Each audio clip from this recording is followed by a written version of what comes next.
ఒక డిస్క్లైమర్ ఏంటంటే, ఈ వీడియో మొదట్లోనే చెప్పేస్తున్నాను. నువ్వు 10థ్ క్లాసా? నువ్వు ఇంటర్మీడియేటా? నాకేం తెలీదు. నీ చదువు కోసం అయితే మాత్రం నేను చెప్పట్లేదు.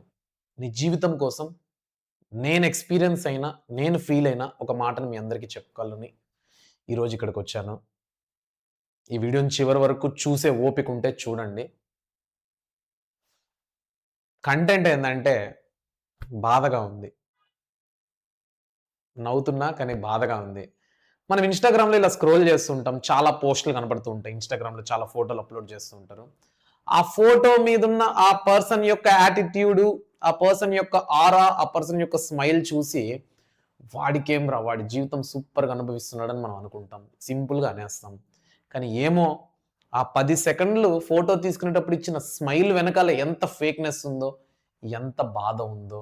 కాబట్టి ఒక వీడియో రికార్డ్ చేస్తున్నప్పుడు మరీ ఏడుపు మొఖం పెట్టుకొని చేయలేము. ఎందుకంటే అబ్బాయిలం. మా లైఫే ఇంత. ఏడుపుని, బాధని ఎవ్వరి ముందర చూపించుకోలేము. సో, కానీ నాకంటూ ఉండేది మీరే. మీతో తప్ప నేను ఇంకేది షేర్ చేసుకోవట్లేదు. అమ్మ తోడు. నాకున్న క్లోజ్ ఫ్రెండ్స్ కూడా నాతో ఫైట్ చేస్తా ఉంటారు. నీ సెషన్ అయితే నువ్వు మాతో స్పెండ్ చేయకుండా నువ్వు వాయిస్ చాట్స్‌లోనే ఉంటావు, టెలిగ్రామ్స్‌లోనే ఉంటావు. వాళ్ళతోనే అని. దగ్గరైన వాళ్ళకి దగ్గరగా ఉన్న వాళ్ళకి దగ్గరయ్యి దూరం అయిపోతే వచ్చే బాధ కంటే, దూరంగా ఉండే వాళ్ళతో దగ్గరగా ఉండే ఫీలింగ్‌లో ఉందాం. ఎలాగైనా దగ్గరవ్వం. మీరెక్కడ ఉంటారు, నేనెక్కడ ఉంటాను. అట్‌లీస్ట్ ఆ దగ్గరగా ఉండే ఫీలింగ్‌ని మెయింటైన్ చేద్దామని నేను అలా ఉంటున్నాను. ఈరోజు కంటెంట్ ఏందంటే గైస్, మనం ఏమనుకున్నా దానికి అపోజిటే జరుగుతాంది. అది నేను అంటే మీకు కూడా. ఎందుకంటే నేను, మీరు అందరం ఒక కేటగరీకి చెందిన వాళ్ళం. మనం పరంపరం. ఎప్పుడైనా ఎక్స్‌పీరియన్స్ చేశారా? నువ్వు ఏదన్నా అనుకో, దానికి అపోజిటే జరుగుతది. నువ్వొకటి చేయాలనుకుంటావు, కానీ అది జరగదు. నువ్వొకటి చదవాలనుకుంటావు, అది ఫినిష్ చేయలేవు. ఒక వర్క్‌ని ఈ టైంలో ఫినిష్ చేసి, నేను మంచిగా రెస్ట్ తీసుకోవాలనుకుంటావు. నో. నేను ఎగ్జామ్‌లో ఇన్ని మార్కులు తెచ్చుకోవాలనుకుంటావు. నో. ఏంట్రా బాబు ఈ బతుకు? ఏమనుకున్నా జరగట్లేదు. నేను ఎంత చదివినా నాకు ఇన్ని మార్కులే వస్తున్నాయి. నేను టార్గెట్ పెట్టుకునే మార్కులు రీచ్ అవ్వట్లేదని నిరాశ చెందుతూ ఉంటావు. ఇయన్నీ మార్కుల గురించి క్లాస్‌లో ఫ్రెండ్ మాట్లాడట్లేదనో, లేకపోతే నేను ఎంత మంచిగున్నా నా ఫ్రెండ్ నాతో గొడవ పడుతున్నాడనో, అవి నువ్వు నాకు చెప్తే లేదా నీకన్నా పెద్దవాళ్ళకి చెప్తే నిబ్బానిబ్బి ఇది అనుకుంటారు. ఖచ్చితంగా అనుకుంటారు. కానీ తెలియనిదేందంటే, ఆ సిట్యుయేషన్‌కి, నీ ఏజ్‌కి, నీకు ఉన్న కష్టం బరువేంటో నీకే తెలుసు. దాన్ని దాటుకొనొచ్చిన మాకు అయిపోయింది గదా! దాన్ని దాటుకొనొచ్చేసినాం గదా! అనిపిస్తది గానీ, ఆ క్షణంలో ఆ బరువేంటో నాకు తెలుసు గైస్. ఎవరికున్న సిట్యుయేషన్‌కి బట్టి వాళ్ళకున్న కష్టాలు వాళ్ళకే తెలుసు. మరి ఏం చేయాలి? నిజం చెప్తున్నా, ఏం చేయాలో నాకు తెలీదు. వీడియోలో నేను థంబ్‌నెయిల్‌లో ఎక్కడ ఇది చెయ్యండి అని నేను చెప్పలేదు. ఎందుకంటే నాకే తెలీదు. తెలిస్తే నేను ఇలా ఉంటాను. గైస్ మీకు తెలిస్తే కామెంట్ సెక్షన్‌లో కామెంట్ చేయండి. కానీ నాకొక చిన్న సజెషన్ ఇది చేద్దామా అని అనిపిస్తాంది.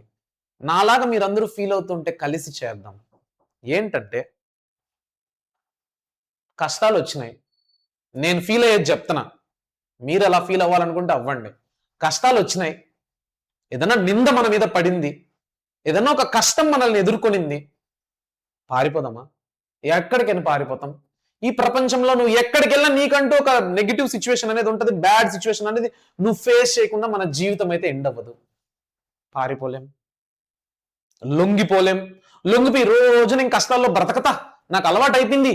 ఉండగలుగుతామా? ఇంకెందుకు? పుడతామా ఏంటి మళ్ళీ? జీవితాంతం బాధపడుతూనే ఉందామా? మరి ఏం చేయాలి? ఎదుర్కుందాం. మహా అయితే పోయేదేముంది? ఇంకా మన దగ్గర నా దగ్గర అయితే నష్టపోవడానికి, నేను కోల్పోవడానికి ఏం లేదు. చూడాల్సిన అవమానాలు చూసేసాను. చూడాల్సిన కష్టాలు చూసేసాను. ఈయన చాలా ఒక 40 ఏళ్ల ముసలోడు లెక్కన మాట్లాడుతున్నారని మీరు అనుకోవచ్చు. ఇది 21st సెంచరీ. 40 ఏళ్ల వాళ్ళు చూడాల్సింది పాతికేళ్లకే కూడా చూడొచ్చు. అలాగా చూసాను. ఏమైతదింకా? అని నేను ఫీల్ అవుతున్నాను. Even bird will fly against the wind. ఒక పక్షి కూడా గాలికి ఎదురు ఈదుతది. ఎదురు ఎగురుతది. అవునా? ఒక ప్లేన్ మనిషి తయారు చేసిన ఏరోప్లేన్ గాలికి ఆపోజిట్ గా వెళ్లి దాని డెస్టినేషన్ అది రీచ్ అవుతది. మరి మనం ఎందుకు కష్టానికి ఎదురెళ్ళకూడదు? ఆ కష్టాన్ని దాటుకొని సుఖాన్ని చూడకూడదు? బాహుబలి సినిమా డైలాగ్ ఏయట్లేదు, నాతో వచ్చేదెవరు, నాతో సచ్చేదెవరు, ఆ మరణాన్ని దాటి నాతో గెలిచేదెవరు? మనుషుల నిజ జీవితంలోని సంఘటనలనే సినిమాల్లో డైలాగులుగా రాస్తారు కానీ సినిమాలోని డైలాగుల్ని మనం ఏం తీసుకోవట్లా. ఓకేనా? గుర్తుపెట్టుకోండి.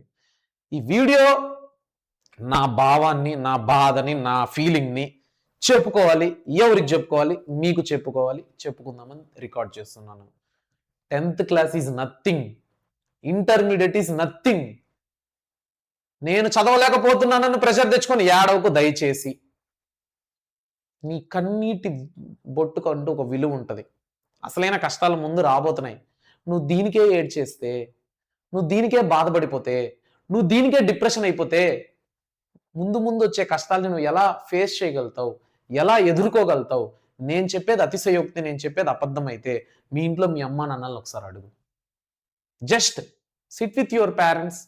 నాన్న లైఫ్ అంటే ఏంటి, కష్టాలంటే ఏంటి, ఒక్కసారి నాకు చెప్పు నాన్న అను. ఈరోజు నీ క్లాస్ అదే. ఏ ప్రాబబిలిటీ చదవడము, ఏ రియల్ నెంబర్ చదవడము, రైజ్ ఆఫ్ నేషనలిజం యూరోప్, ఇవి నీకు మార్కులు మాత్రమే తెచ్చిపెడతాయి. పాఠాలు మాత్రమే ఇవి. గుణపాఠాలు నేర్చుకోవాలంటే తల్లిదండ్రులతో కూర్చో. They are the best teachers. ఎందుకంటే వాళ్ళు వాళ్ళ వయసులో ఎన్నో చూసేసి ఉంటారు. ఎవరినో బయట వాళ్ళని పోయి అడిగేదానికంటే ఇంట్లో వాళ్ళని అడుగు, నీకు ఫుల్లీ రిలేటెడ్గా చెప్తారు.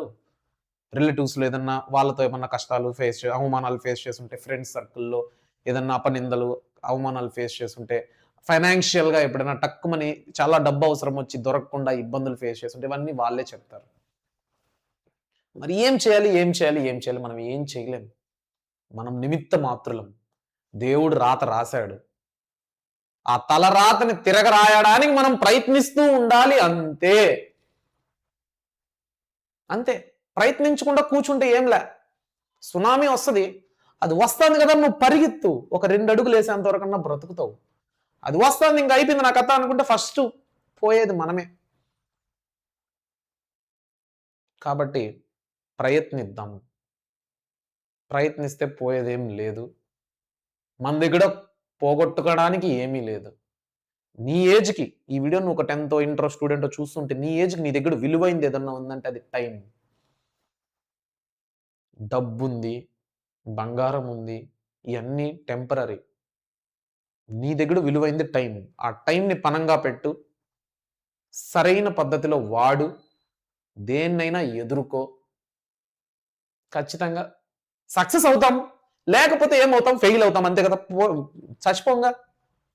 కాబట్టి దయచేసి స్ట్రాంగ్ ఉండండి.